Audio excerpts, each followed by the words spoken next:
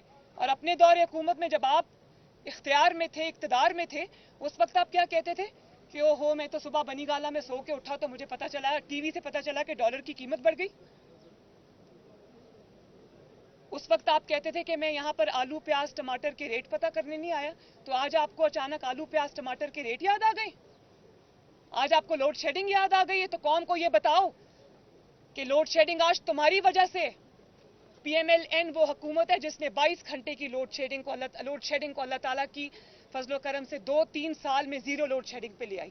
نئے منصوبے لگائے. لوگوں کو بتاؤ کہ وہ جو ہائیڈل پہ اور کوئلے سے چلنے والے پاکستان کے اندر جو وسائل ہیں ان سے چلنے والے جتنے سی پیک کے پروجیکٹس تھے 3000 میگا واٹس کے، وہ تم نے بند کر دیے کیونکہ تمہیں کسی کے کہنے پہ سی پیک کے پروجیکٹس کو تمہیں بند کرنا تھا. تم کسی ایجنڈا پہ تھے. اور اس کے بعد تم نے ٹائم پر ایل این جی نہیں منگوائی.